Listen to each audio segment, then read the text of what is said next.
नमस्कार। आप देख रहे हैं संतोष पाठक ऑफिशियल। मेरे साथ हैं संतोष पाठक जी। संतोष जी का बहुत बहुत स्वागत, बहुत बहुत अभिनंदन। बहुत बहुत धन्यवाद शिव जी और तमाम दर्शकों को नमस्कार। और एक बात मैं कहूं, ये जो समय का चक्र होता है ना शिव जी, ये जो समय का पहिया होता है, ये घूमता जरूर है। कहते हैं ना कि ऊपर वाले की लाठी में आवाज नहीं होती, लेकिन लाठी बरसती जरूर है, लाठी पड़ती जरूर है। इस देश के करोड़ों लोगों को लाइन में लगाने वाले आरएसएस के बैकग्राउंड से जुड़े इस देश के प्रधानमंत्री नरेंद्र मोदी की हरकतें कह लीजिए या नरेंद्र मोदी का रवैया कह लीजिए, करोड़ों लोगों को लाइन में लगा दिया। भागवत साहब चुपचाप खामोश होकर मुस्कुराते हुए देखते रहे। वो तमाम तरह की बातें करते नजर आएंगे, लेकिन काम की बात एक बार भी करते हुए नजर नहीं आएंगे। लेकिन अब मोहन भागवत को भी कागज दिखाना पड़ेगा, राष्ट्रीय स्वयंसेवक संघ को भी कागज दिखाना पड़ेगा। और एक बात मैं और बता दूं शिव जी, प्रधानमंत्री नरेंद्र मोदी ने लाल किले की प्राचीर से राष्ट्रीय स्वयंसेवक संघ को एक प्रकार का एनजीओ बता दिया था। जब जब आरएसएस ये चाहता है कि मोदी साहब अपनी प्रधानमंत्री की कुर्सी छोड़ दे, तब तब मोदी सरकार जाने अनजाने में आरएसएस को, भागवत को फंसाती हुई नजर आती है। और एक पद, गृह मंत्री, होम मिनिस्टर, ये गृह मंत्री के पद से राष्ट्रीय स्वयंसेवक संघ का 36 का आंकड़ा रहा है। इस देश के पहले गृह मंत्री और उप प्रधानमंत्री सरदार वल्लभ भाई पटेल ने भी राष्ट्रीय स्वयंसेवक संघ पर प्रतिबंध लगाया था। इस देश में इंदिरा गांधी के कार्यकाल में भी राष्ट्रीय स्वयंसेवक संघ पर प्रतिबंध लगा था। और इस देश में नरसिम्हा राव सरकार के कार्यकाल में भी राष्ट्रीय स्वयंसेवक संघ पर प्रतिबंध लगा था। पहली बार देश के आजाद होने के बाद जब सरदार वल्लभ भाई पटेल ने प्रतिबंध लगाया था, माफी मांगी थी उस समय आरएसएस के मुखिया को, माफी मांगकर कई शर्तों को स्वीकार करना पड़ा था। एक बार फिर से एक गृह मंत्री खड़ा हो गया है और वो गृह मंत्री कह रहा है कि अब ये सब नहीं चलेगा, ये तुम व्यक्तियों का समूह कह रहे हो, एक प्रकार का सांस्कृतिक संगठन कह रहे हो, जबकि प्रधानमंत्री तो एनजीओ कह चुके हैं। अब एनजीओ का रजिस्ट्रेशन होना चाहिए, खाता बही होना चाहिए, हिसाब किताब होना चाहिए। ये हवाई जहाज में कैसे घूमते हो, ये महंगी महंगी गाड़ियां में कैसे घूमते हो, ये जहां रुकते हो प्रवास में वहां का खर्चा कौन उठाता है, आने जाने का खर्चा कौन उठाता है, ये लाखों रुपए का चश्मा कौन देता है, लाखों रुपए की घड़ी कौन देता है, हजारों रुपए के कपड़े कुर्ते उड़ते कौन देता है, हजारों रुपए के जूते कौन देता है। ये तमाम चीजों के हिसाब किताब को अब बताना पड़ेगा। एक गृह मंत्री ने हुंकार भरी है, मोहन भागवत की नींदें उड़ गई है, राष्ट्रीय स्वयंसेवक संघ संकट में आ गया है। कोई सोच भी नहीं सकता था कि ऐसा होगा। और मैं सीधे तौर पर कहूं, ये कांग्रेस की अपनी एक अलग मुहिम है। राहुल गांधी जिस तरह से इंडिया गठबंधन की बैठक में दो टूक कह चुके हैं, नरेंद्र मोदी को प्रधानमंत्री बनाने में दो लोगों की महत्वपूर्ण भूमिका रही है। मैं बीजेपी के नेताओं को किनारे कर देता हूं। एक तो घर घर जाकर मोदी को प्रधानमंत्री बनाने के लिए प्रचार करने का आदेश देने वाले राष्ट्रीय स्वयंसेवक संघ के मुखिया सरसंघचालक मोहन भागवत यानी आरएसएस की, और दूसरी भारतीय जनता पार्टी को जी खोलकर फंड की व्यवस्था करवाने वाले प्रधानमंत्री के करीबी मित्र अरबपति कारोबारी धन्ना सेठ गौतम अडानी के खिलाफ राहुल गांधी मोर्चा खोल चुके हैं। आरएसएस के खिलाफ भी कांग्रेस पार्टी मोर्चा खोल चुकी है। अब राहुल गांधी का मिशन गौतम अडानी और मिशन राष्ट्रीय स्वयंसेवक संघ, ये नरेंद्र मोदी और अमित शाह दोनों के लिए परेशानी का सबब बन गया है। और एक गृह मंत्री ने ये कह दिया है, अब आरएसएस को ये सब छूट नहीं मिलेगी। ये बड़ी खबर हम अपने दर्शकों के लिए लेकर आए हैं। हमेशा की तरह शुरुआत शिव जी अपने शानदार अंदाज में करेंगे, खबर भी बताएंगे और उसका सूत्र भी वो दिखाएंगे भी और बताएंगे भी अपने शानदार अंदाज में, शानदार शब्दों के साथ। जी शिव जी। दरअसल ये खबर कर्नाटक से है, जहां कर्नाटक के 48 घंटे पहले बने गृह मंत्री प्रियांक खरगे ने सवाल किया है, आरएसएस को जवाबदेह होना चाहिए। कर्नाटक के गृह मंत्री प्रियांक खरगे ने पंजीकरण और कर छूट को लेकर अपना विरोध दोहराया। कर्नाटक के गृह मंत्री प्रियांक खरगे ने राष्ट्रीय स्वयंसेवक संघ यानी आरएसएस के साथ अपने टकराव को फिर से हवा दी है। संगठन की पंजीकरण यानी रजिस्ट्रेशन, टैक्स में छूट, वित्तीय पारदर्शिता पर सवाल उठाते हुए एक चुनौती प्रस्तुत कर दी है। ये इंडियन एक्सप्रेस की खबर है। अब तुम्हें खत्म करने का समय आ गया है। कर्नाटक के गृह मंत्री प्रियांक खरगे को धमकी देने वाला व्यक्ति गिरफ्तार। कितनी गोलमोल हेडिंग लगाई है, ये हेडिंग पढ़ के अचंभित हो जाएगा। अब तुम्हें खत्म, धमकी देने वाला व्यक्ति को तो वो खत्म करने की बात कह नहीं रहे हैं। वो कह रहे हैं कर्नाटक के गृह मंत्री प्रियांक खड़गे ने विपक्षी भाजपा पर आरएसएस का इस्तेमाल करके मेरा अपमान करने, जान से मारने की धमकी देने का आरोप लगाया है। और इस खबर का अंदर का लब्बो-लुआब है वो ये है कि गृह मंत्री का पदभार संभाले हुए अभी 48 घंटे भी नहीं हुए हैं और आप लोग अभी से अपना डर, चिंता और बेचैनी दिखाने लगे हैं। खड़गे ने एक्स पर राज्य भाजपा को टैग करते हुए कहा, आरएसएस का इस्तेमाल करके मेरा अपमान करना, जान से मारने की धमकी देने का आरोप आपने लगाया। कांग्रेस नेता ने भाजपा से आरएसएस को अपना अभिवादन पहुंचाते करते हुए लिखा कि उन्हें बता दें कि वे अपने मूल राजनीतिक संगठन को पंजीकृत कराने के लिए दस्तावेज ढूंढकर तैयार रखें। अब इस बात को सीधा है और ये तो प्रधानमंत्री नरेंद्र मोदी ने कहा कि ये एनजीओ है। एनजीओ है तो पेपर कहाँ है? सवाल तो वाजिब है। और पेपर नहीं है तो टैक्स भरा क्यों नहीं? तो उन्होंने कहा आरएसएस प्रमुख मोहन भागवत ने पिछले साल संगठन को व्यक्तियों का समूह बताया था और सरकार के साथ पंजीकरण कराने से इनकार करने पर खड़गे की आलोचना को खारिज कर दिया था। इधर तो आप कह रहे हो कि एक समूह है मनुष्यों का और वो समूह है तो उसमें जो आदान प्रदान होता है, वो काले काले चश्मे, हवाई यात्रा और आना जाना, वो पैसे कहां से आते हैं? और जब इस देश में मंदिर को भी अपना आय व्यय का ब्यौरा प्रस्तुत करना पड़ता है तो फिर आरएसएस ने आय व्यय का ब्यौरा क्यों नहीं प्रस्तुत किया? तो एक बार हमको ये लग रहा है संतोष जी कि कर्नाटक से आरएसएस पर बैन लगने की प्रक्रिया शुरू होगी और फिर ये प्रक्रिया इंडिया गठबंधन शासित सभी राज्यों में जाएगी। 7 से ज्यादा राज्यों में उनकी सरकार है। कई राज्यों में वो प्रतिपक्ष के तौर पर खुद कांग्रेस है, कई राज्यों में प्रतिपक्ष के तौर पर इंडिया गठबंधन के घटक दल हैं। तो ऐसे में आरएसएस के सामने एक बड़ी परेशानी खड़ी हो जाएगी। कांग्रेस को इससे कितना नफा नुकसान होगा राजनीतिक, वो कांग्रेस जाने, लेकिन राहुल गांधी ने एक बड़ी लंबी लकीर खींच दी है और इस लकीर पर चले तो मौजूदा स्थितियों में क्या होगा क्या नहीं होगा इसका आकलन करना अभी मुश्किल है। लेकिन क्या आपको लगता है आरएसएस पर प्रतिबंध लगाकर कांग्रेस कुछ बढ़त हासिल करेगी? देखिए शिव जी, एक तो पुरानी कहावत है ना कि जादूगर की जान तोते में होती है और यहाँ जादू दिखाने वाले हमारे प्रधानमंत्री नरेंद्र मोदी है। हालांकि जादूगर शब्द पे संसद में जब बोल दिया था तो बड़ा हंगामा हुआ था, लेकिन जादूगर तो है। अब वो जादू दिखाने वाले प्रधानमंत्री नरेंद्र मोदी की दो ही ताकत है, मैं फिर दोहरा देता हूं, आरएसएस के स्वयंसेवक और उद्योगपति गौतम अडानी साहब। गौतम अडानी को एक तरह से कल इंडिया गठबंधन की बैठक में राहुल गांधी ने दो टूक कह दिया कि हमें मुद्दे ढूंढने होंगे, उन मुद्दों पर एकजुट रहना होगा, चाहे वो गौतम अडानी का मसला हो, चाहे वो एसआईआर का मसला हो, हमें इस पर एकजुट होकर लड़ना पड़ेगा, नीट जैसे मसलों पर एकजुट होकर लड़ना पड़ेगा।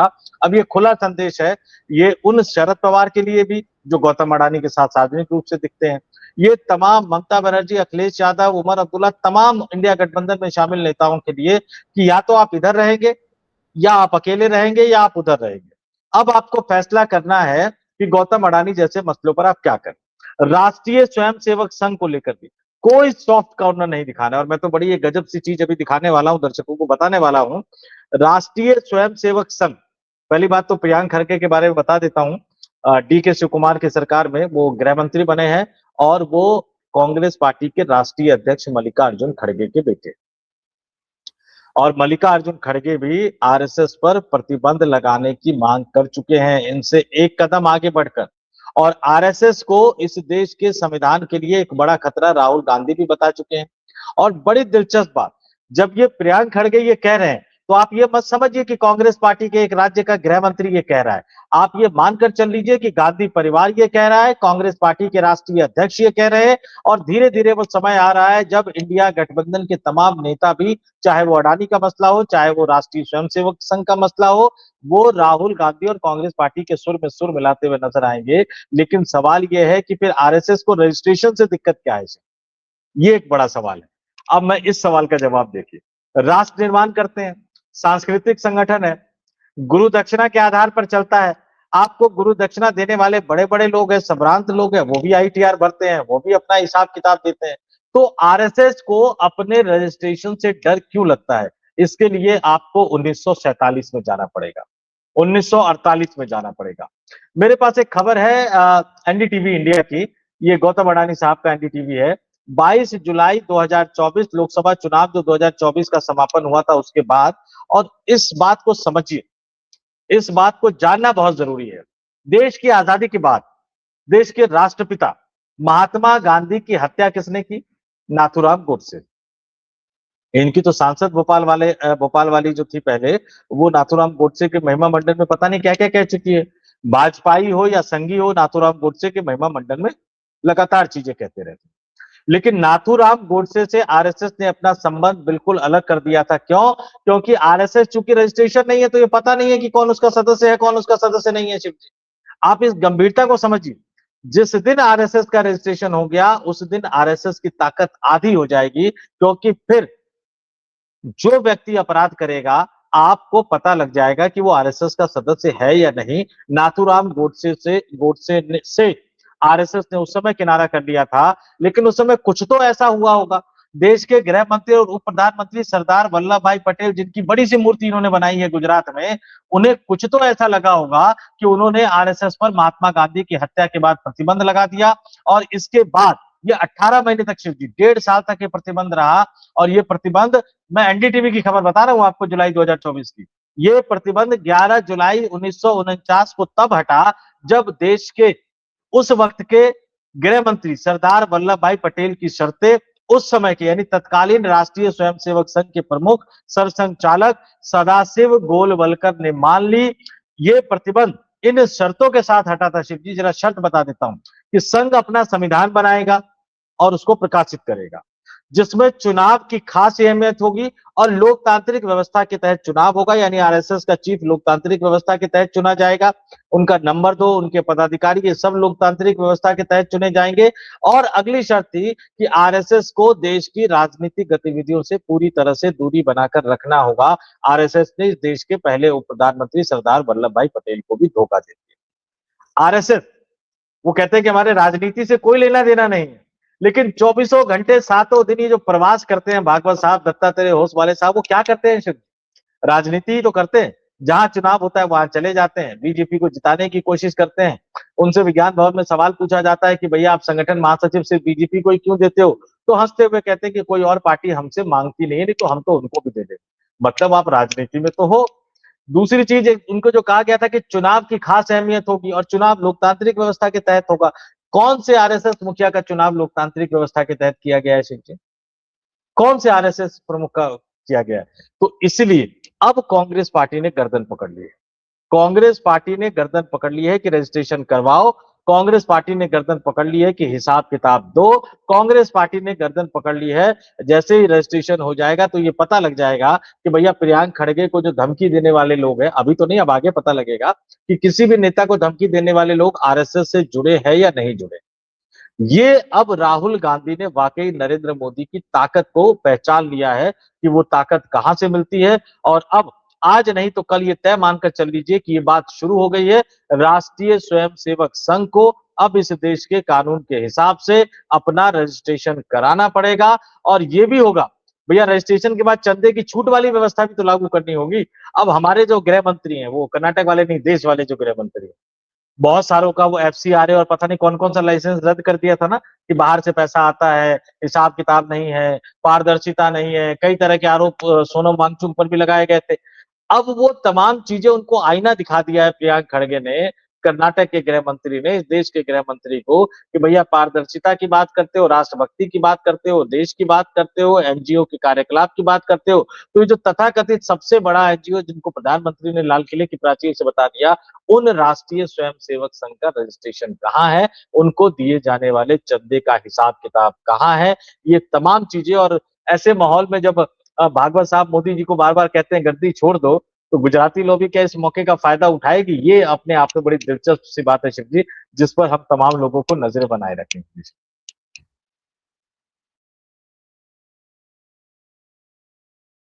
अब देखना तो ये है कि इस पूरे प्रकरण में आरएसएस को लेकर क्या डेवलपमेंट होता है, क्या सोच आती है, क्या नई तैयारी आती है, क्योंकि अब ये लड़ाई धीरे धीरे आर पार की लड़ाई पर जा रही है और इस आर पार की लड़ाई में कितनी सच्चाई सामने आती है, कितना इसका सच खुलकर मैदान में आता है, क्योंकि प्रियांक खरगे पहले भी आरएसएस पर हमला कर रहे हैं और उन्हें बार बार कौन है जो आरएसएस के माध्यम से जान से मारने की धमकी देता है। हालांकि वो आईटी मिनिस्टर थे, तब भी उन्होंने ये सवाल किया था कि आरएसएस का रजिस्ट्रेशन होना चाहिए, और अब तो वो गृह मंत्री हैं, आरएसएस के कार्यालय की जांच करा सकते हैं, आरएसएस के आदमियों की जांच करा सकते हैं, और अब वो जांच कराकर मानेंगे। अगर ये ऐसा प्रकरण उठता है तो क्या ये जरूरत है, क्या इससे कांग्रेस के चुनाव पर असर पड़ेगा या फिर इससे पूरी भाजपा पर असर पड़ेगा और भाजपा बुरी तरीके से बिलबिला उठेगी और फिर नए हमले, जैसे ममता बनर्जी को अभी भाजपा घेर रही है, उनकी पार्टी खत्म कर दी, उनका सब खेल खत्म कर दिया, रोज उनके अपने जो निजी सांसद थे, कल तक ममता बनर्जी के नाम पर चुनाव जीत रहे थे, आज उन्हीं से कह रहे हैं कि ममता बनर्जी की अराजकता और उनके अत्याचार के खिलाफ हम पार्टी छोड़ रहे हैं, और कल तक उनके एक ऐलान, एक टिकट पाने के लिए लोगों की लाइन लगी थी दरवाजे पर। जितना बुरा हश्र ममता की पार्टी का हुआ, इतना बुरा हश्र हमने किसी पार्टी का होते नहीं देखा। इतना बुरा हश्र नवीन पटनायक की पार्टी का भी नहीं हुआ, इतना बुरा हश्र डीएमके का भी नहीं होगा, जितना बुरा हश्र ममता की पार्टी का हुआ या इससे पहले उद्धव की पार्टी का हुआ, शरद पवार की पार्टी का हुआ। लेकिन उनका जो हश्र हुआ वही इनका भी होगा।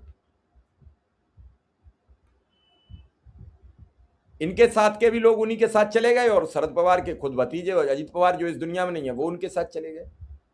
उद्धव ठाकरे के उनके अपने मंत्री एकनाथ शिंदे जो सबसे नियरेस्ट मंत्री थे वो चले गए लेके। तो आज के दौर में संतोष जी कुछ नहीं कहा जा सकता है क्या होगा, लेकिन इस सवाल के बाद अब सियासत में टीवी मीडिया के लिए शाम को एक हेडलाइन मिल गई, इस पर भयंकर बहस होगी, हम भी बात कर रहे हैं और हमारा तो कहना सिर्फ एक है कि देश को नफरत में मौत मत ले जाइए ज़्यादा, और नफरत बढ़ी तो और नुकसान होंगे। इस देश को महंगाई, शिक्षा, स्वास्थ्य, रोजगार से बचाइए, जो इस देश के मूलभूत मुद्दे हैं। इस देश में गैस की कीमतें बढ़ रही हैं, उज्ज्वला के भी सिलेंडर आज कम कर दिए गए, तेल की कीमतें बढ़ रही हैं, खाद्य पदार्थों की कीमतें बढ़ रही हैं, महंगाई सुरसा की तरह मुंह बाई आगे बढ़ती चली जा रही है।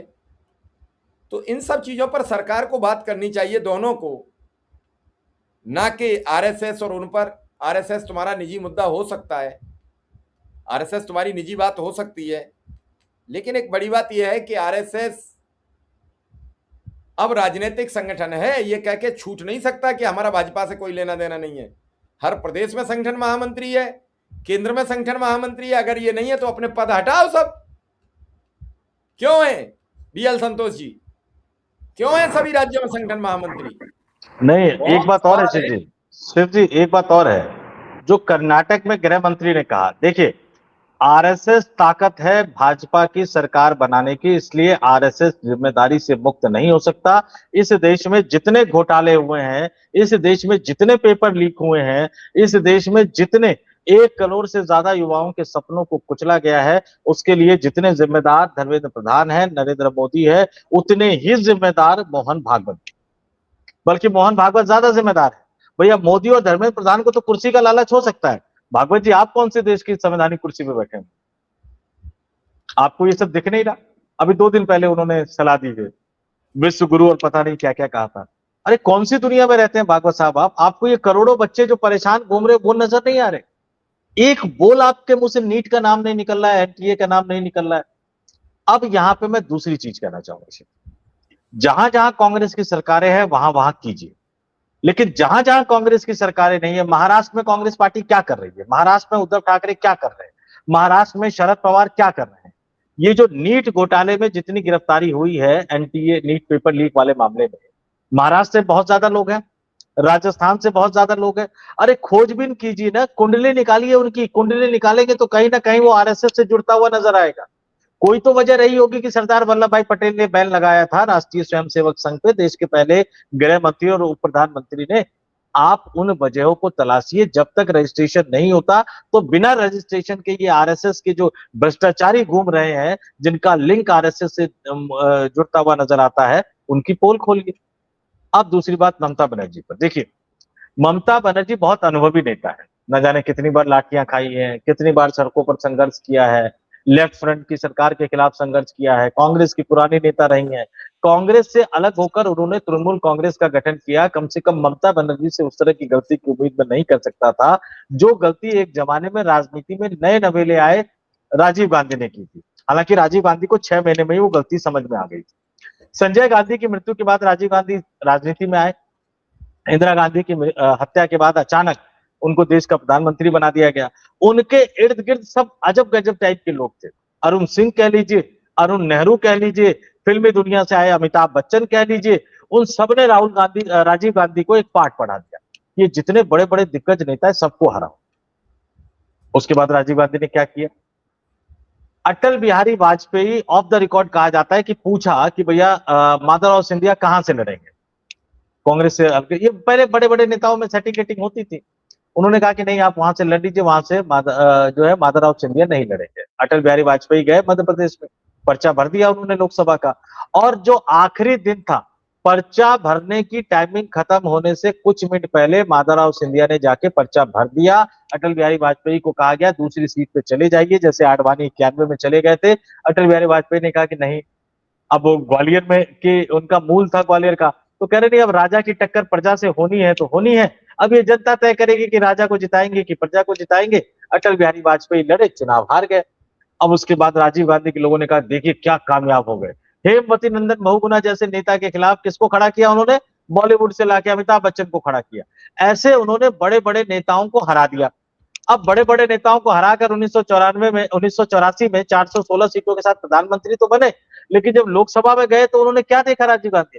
उन्होंने देखा कि उनके इर्द गिर्द चमचों की फौज भरी हुई है, जो पता नहीं उनको कौन सी दुनिया में दिखाते हैं।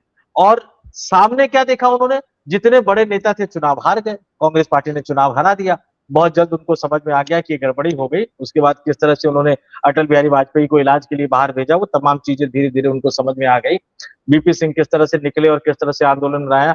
अगर अगर राजीव गांधी उन तमाम बड़े नेताओं को ना हराए होते तो बोफोर्स का मामला हो या टैक्स वाला मामला हो या उस समय अंबानी वाला मामला हो, वो विपक्ष ने उठाया होता।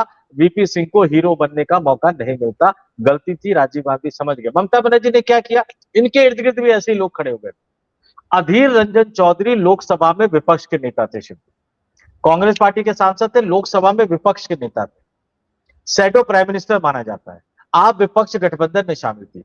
आप अधीर रंजन चौधरी को हराने के लिए गुजरात से इंपोर्ट करके लेके आए, किसको? यूसुफ पठान को। अरे एक अधीर रंजन चौधरी जीत जाते तो क्या नुकसान हो जाता?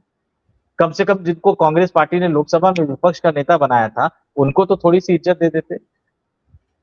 ममता बनर्जी व्यक्तिगत हो गई बड़े बड़े नेताओं को हराने के लिए, और नतीजा यह है कि अब जब बुरा समय आया तो उन्होंने देखा कि जो उनके इर्द गिर्द जो चमचों की पूरी फौज थी वो सबसे पहले साथ छोड़कर चले गए। और अब ममता बनर्जी अलग थलग नजर आ रही है। इसलिए राजनीति में कहा जाता है कि व्यक्तिगत दुश्मनी नहीं पालनी चाहिए, और व्यक्तिगत दुश्मनी के बाद राजनीतिक माहौल खराब होता है। लेकिन ये तय मानकर चल लीजिए कि राष्ट्रीय स्वयंसेवक संघ के लिए दिक्कतें खड़ी होने वाली है। भले ही आज कामयाबी ना मिले शिव जी, 15 दिन, 1 महीने, 2 महीने, 4 महीने, 6 महीने में कामयाबी ना मिले, लेकिन ये तय मानकर चल लीजिए कि हम और आप, हम दोनों ही अपने जीवन काल में ये देख कर जाएंगे कि या तो आरएसएस खत्म हो जाएगा या आरएसएस को अपना रजिस्ट्रेशन करवाना पड़ेगा। शिव जी, एनजीओ की तरह ही करवाना पड़ेगा। ये भी हम और आप देख के जाएंगे अपने जीवन काल में, ये मानकर चल लीजिए। चलिए, अब रजिस्ट्रेशन होना भी चाहिए। एक संगठन चल रहा है, कोई मजाक नहीं चल रही है, उसे जांच के दायरे में आना चाहिए। इसमें कोई बुरी बात नहीं है। जब हम आम नागरिक आते हैं जांच के दायरे में, टैक्स पे करते हैं, अपने आईटीआर दाखिल करते हैं, तो एक संस्था को भी आना चाहिए। हम दर्शकों से भी यही सवाल पूछें, क्या आप इस बात से सहमत हैं या असहमत? हमें ज़रूर लिख भेजें। फिलहाल इस खबर को यहीं विराम देंगे। संतोष जी का बहुत बहुत आभार, बहुत बहुत धन्यवाद। बिल्कुल सही कहा आपने शिव जी। और मैं तो कहूंगा कि इतिहास पढ़िए, आरएसएस के गठन से पहले मुसोलिनी से कौन जाकर मिलकर आया था, आरएसएस के गठन के पीछे कौन सी विचारधारा थी, आरएसएस पर कब कब प्रतिबंध लगाया गया था। और अब आरएसएस का कोई स्वयंसेवक आपके घर वोट मांगने आए तो पूछ लीजिएगा, आपके घर में नहीं तो आपके पड़ोस में जरूर होगा, कि भैया उस बच्चे की क्या गलती थी जो एनटीए का पेपर लीक करके आपने उसको संताप दिया। आप अपने जिस विधायक सांसद के लिए वोट मांगने आए हो, मेरे सामने फोन मिलाओ और पूछो कि क्या वो अपने आला कमान को चिट्ठी लिखेंगे इन करोड़ों बच्चों के दर्द को लेकर। कमेंट करके अपने दर्शकों से कहूंगा कि जरूर बताएं कि क्या आपको ये करना चाहिए या नहीं करना चाहिए। नमस्कार। धन्यवाद।